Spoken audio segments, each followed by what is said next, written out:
are live. Good afternoon, Crystal. Hey, hi, how are you? I'm great. I have a little sign that says you are live. So that means we are ready to go. We are ready to go. So, how does it I've feel been, to be back in the house for a week without massive traveling?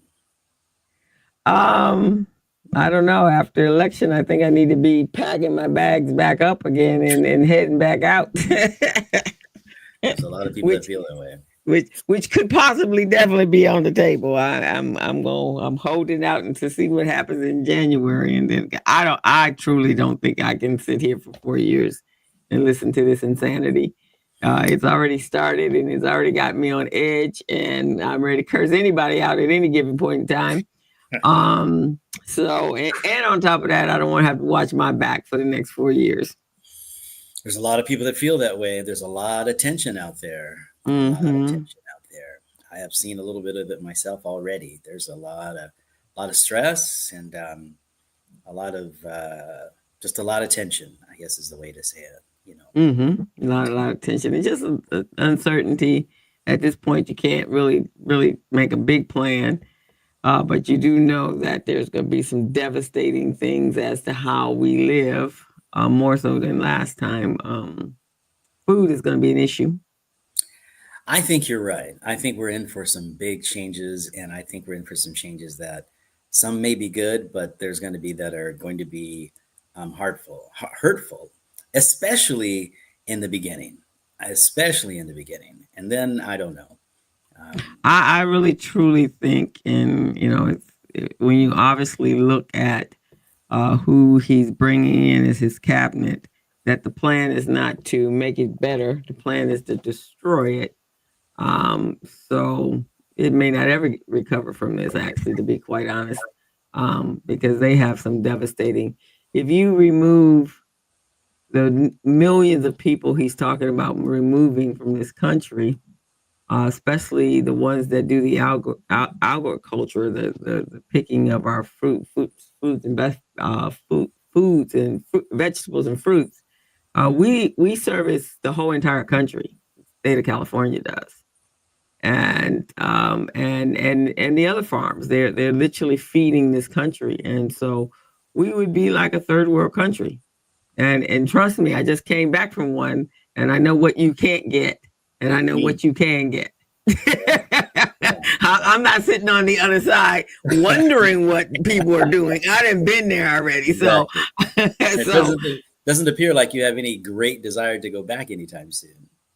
if it gets bad here, I will go there Mm. because I can stay with my sister, my niece, my babies. I can stay there with them, or South Africa, where my other friends are. If it gets bad enough, we all may have to have definitely a plan because you got to eat, dude. And if the food is too expensive because it's not on the shelves, the water is contaminated because they got lunatics that's getting rid of all the departments, the FDA, all of those things that create guardrails for the safety of our people, which we have more than we're the only country that really truly, with the exception of maybe Great Britain and some of the European countries, that actually have systems in place, and those systems are there to protect their citizens. And so, if those systems are gone, then so is our protection. I think you're making a really good point, and I think that's one of the things that people decide when we talk about the topic today, which is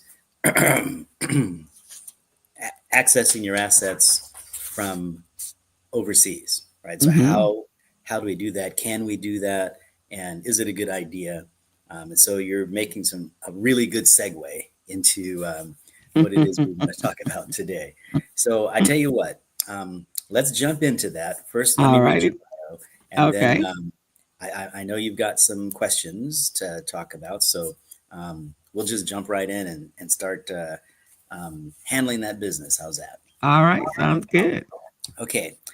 Hello, everyone. Please help me welcome my friend and colleague Crystal Mitchell to Conversations on the Patio. Crystal is a business coach and consultant, a CEO of Mitchell Business Solutions. She's the co-director of Recycling Black Dollars. She's the co-host of The Business Zone with Crystal and Gilbert, another weekly online radio show. Crystal's also an instructor at Mount San Antonio Community College. She's a certified network for teaching entrepreneurship instructor and a QuickBooks Pro Advisor financial strategist. Hi, Crystal. How you doing? Hello, how are you? How's everyone? Hope you all had a wonderful Veterans Day, and thank you to all the veterans that have been out there protecting our country over the many, many decades and years. We do appreciate you. That we do. I'm Jevon Thomas. I'm a licensed retirement plan advisor. I talk to people about company sponsored retirement plans. And our topic today is specifically for people that have retired or are looking to retire. And that is, how do you access your money? First of all, can you access your money that's inside your 401k from abroad? And I think we may as well lump IRAs into that same picture because we're pretty much talking about the same thing. Mm-hmm. So before we get started, Crystal, did you have any particular questions that you wanted to get into? No, we can jump in there, and if I have some, I will jump right on in with them. Okay, good deal. So we've got 3 points. The first one being tax implications. What is the tax liability of having a 401k plan and then trying to access those assets from overseas? Mm-hmm. And as a 401k professional, and I would suggest this applies to 457s and 403bs, your monies are at your fingertip, right? Since we have this thing called the internet and the World Wide Web, you can access your 401k from anywhere. It doesn't matter to the 401k company. You can actually do anything you want from right here in a good USOA that you can do. You can do anything here in the USOA that you can do from someplace else as long as you have a computer handy. So I wouldn't worry about that. However, if you should happen to leave the US and go to pick a country, even though you can pull monies out of your 401k plan here, you're still subject to the rules, right? Mm-hmm. First one being 59 and a half, right? So you can't take money out before 59 and a half, or there's a penalty and then you have to pay taxes on it. Especially when we're talking about traditional IRAs. Mm-hmm. The second rule is if you reach the age of 70 and a half, you still have to pay that required minimum distribution. You're not going to get out of that. And then there are also those penalties for, withdrawing early. You still Mm-hmm. have those, right? And Mm-hmm. you are adding those assets to your income. So if you don't have income here, that's when things get dicey, right? Because how are they going to base? Well, typically, if you live someplace else, I shouldn't say typically. Sometimes, if you live someplace else, there's a way to moderate your income based on where you come from and where you live. So you definitely want to talk with a tax official about that. How do I pay my income tax if I live in XYZ country, um, and and I have assets here in the U.S.? You don't get out of paying your assets in the U.S. If you have money here, if you have assets here, you're going to pay taxes here. So that can be kind of dicey. Getting the money out of your Mm-hmm. bank, getting the money out of your 401k plan, easy peasy. Getting the money over to where you live, easy peasy, right? However, there's going to be some exchange issues that you have to worry about. There's going to be some fees that you need to worry about. But your 401k plan, they'll send the money anywhere you want them to send it. That's okay. Mm. That's good. Yeah. Once it gets there, now you have to deal with it. Okay. Now, so the next question is, all right, so Jevon, how much is it going to cost me to deal with this? And I just have to tell you, I have no idea. I just don't. Every country is different. Every situation is different. But I will tell you this: you're not going to get away from paying taxes here. So if you pull that money out here, let's say your required minimum distribution, if you pull the required minimum distribution out here in the U.S., you're going to pay taxes Mm-hmm. on that, and um, you're going to pay taxes. You're going to have income here, and that's going to be counted as income. You might be able to get some reciprocity when you go overseas, like if you live in London or something like that. But you're not going to get away from the taxes. There's no deal for leaving the U.S. Does that make sense? It does. No, I do think I think I read that Canada actually has, it does right at the present moment, that if you go to some other countries, you have to pay their taxes as well, especially if you're, it's income, it's considered income.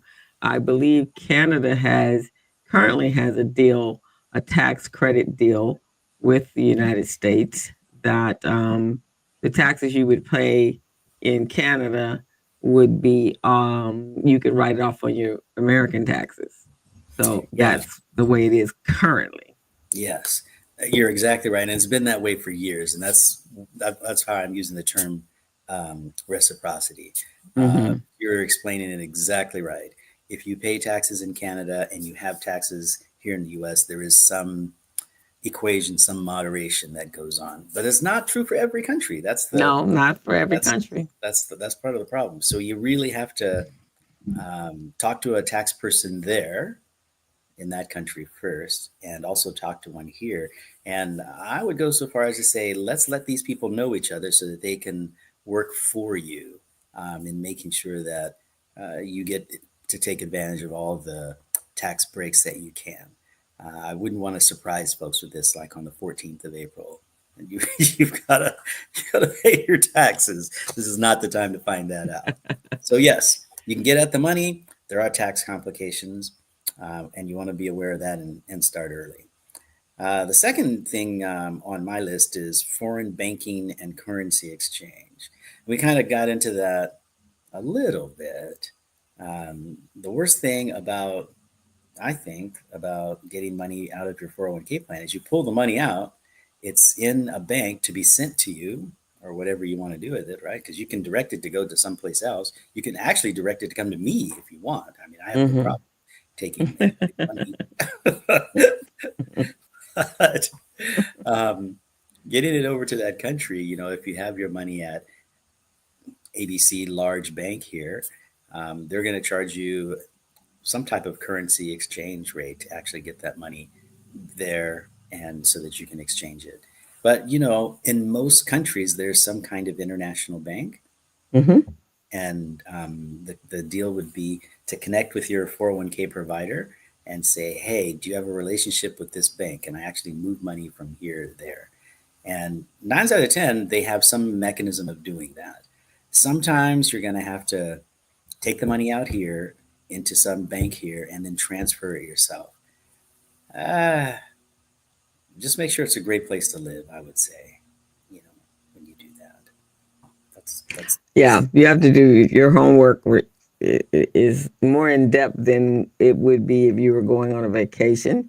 I would say that. I would also say if you tend to keep your money in credit unions, things like that, they probably that probably doesn't translate very well if you're going to countries that don't have things like credit unions. They won't understand that whole framework. So you might want to, diversify your money, as we say, and put some in making sure there's an international bank that does business here. So, I think Chase, JP Morgan Chase, I think they're worldwide.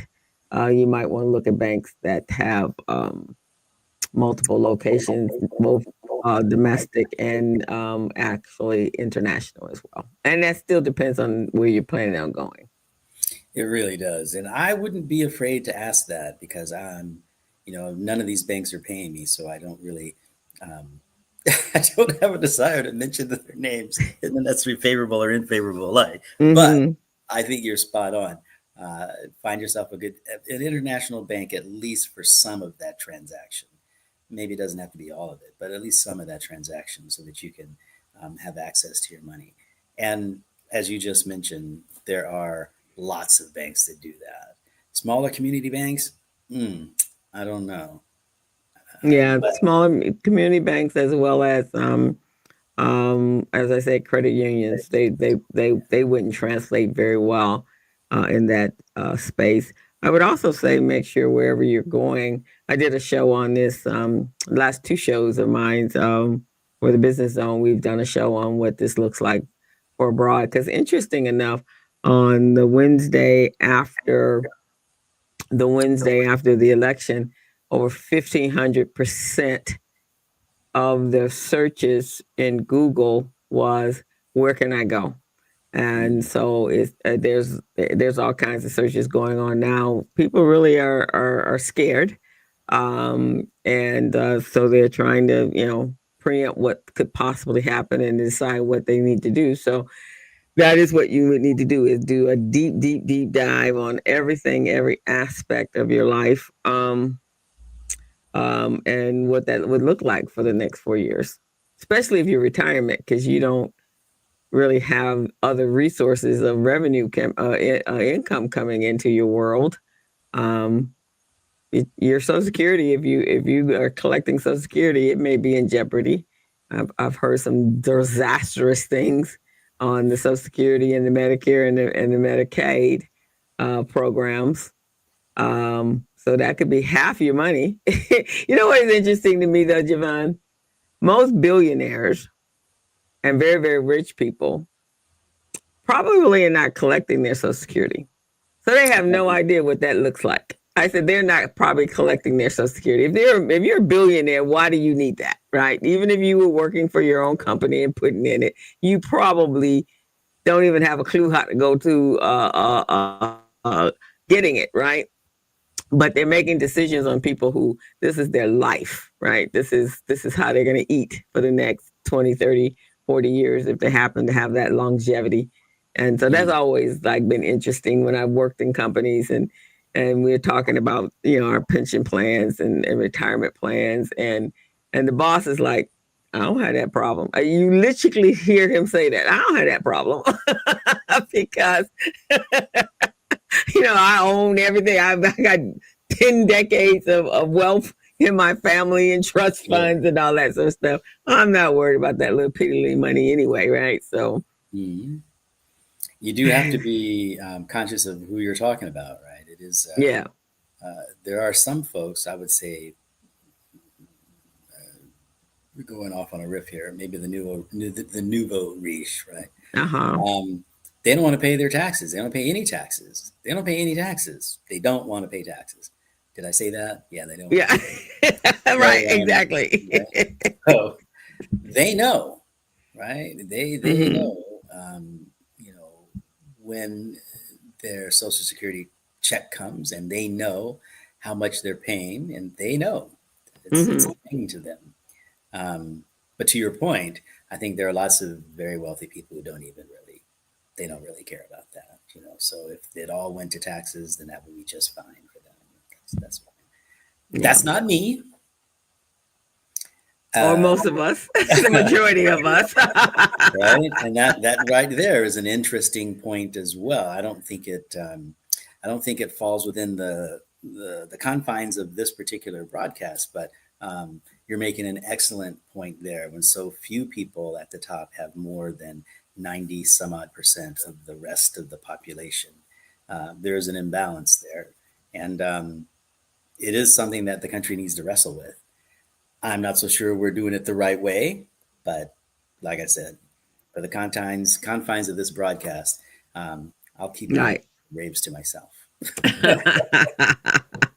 Exactly.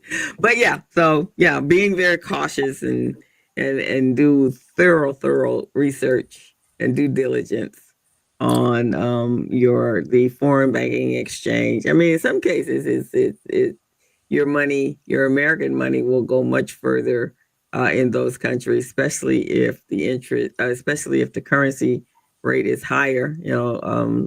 Where I was in Egypt, the currency rate is 49, almost 50%, to the 49, $50 to the $1. So I could actually probably live pretty comfortably there, because it's not going to take as much. But there are some limitations of what you would have access to, what your creature comforts. You'd have to do some thought process thinking on your creature comforts, but your money would go pretty far. And there's some other countries as well. But if the dollar is that great in that country, then that means that the country itself is not all that. It's not extremely profitable with that dollar being like that. So that's the case.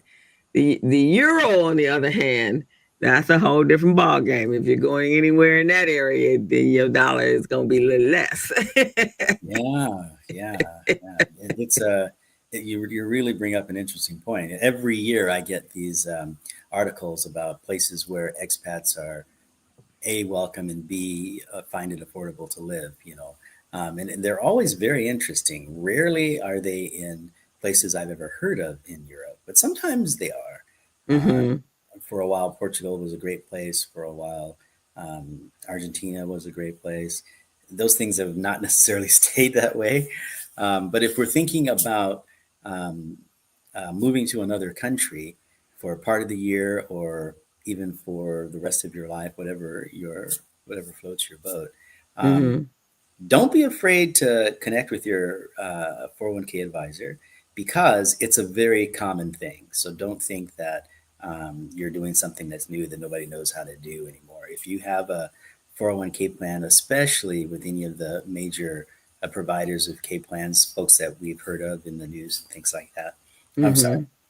folks that we've heard of, then they have people that deal with this on a regular basis, so you can feel comfortable that they're going to give you some good knowledge. And then, as you so eloquently said, get yourself a big international bank, at least for some of those transactions. Maybe not for all of them, but at least for Hmm.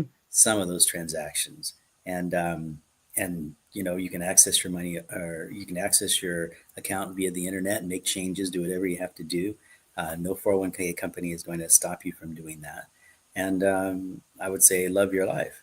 Do remember though, if you have assets here in your 401k plan, there's a very good chance, and I would say a 98.9% chance you're going to have to pay taxes.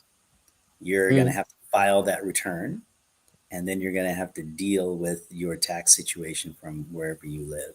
And that's the rub. You can get the help you need. There's there's a lot of people doing what you're going to do, but just understand that if you have income here, Social Security, whatever, you're going to pay Hmm. money.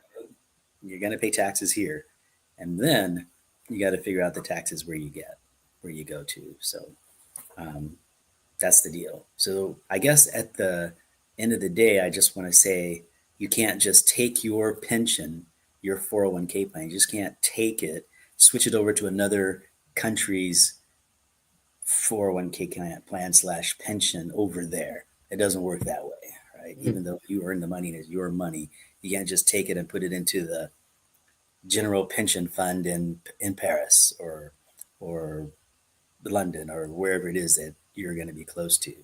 So that money has to stay here, and then you do the required minimum distribution, and then once you get your hands on the cash, now you can move it and do whatever else, wherever you want to do with it, Hmm. wherever you want to go with it. That's on you. And that's it. That's pretty much all I had. Any last words? No, I think you just, but again, it's just all about the making sure you understand what the compliances are, and you know whether that country will work for you, far as your retirement and how long you're going to be there. It's a whole lot of there are a number of factors that you have to take into consideration. But I feel you. I feel Okay. you. Well, that's a pretty good last word. I'm going to read your bio one more time and then we will say goodbye. How's that? All right, sounds good. Well, folks, this is the end of this particular broadcast for today. Thank you for joining us. I'm going to read Crystal's bio. She is the business coach and consultant, CEO of Mitchell Business Solutions, co director of Recycling Black Dollars. She's also the co host of The Business Zone with Crystal and Gilbert, another online radio show. She's an instructor at Mount San Antonio Community College, a certified network for teaching entrepreneurship instructor, and a QuickBooks Pro Advisor financial strategist. Crystal, always a pleasure. I'm Jevon Thomas, licensed retirement plan advisor. We will see you folks next week on Conversations on the Patio. Awesome. See you guys next week.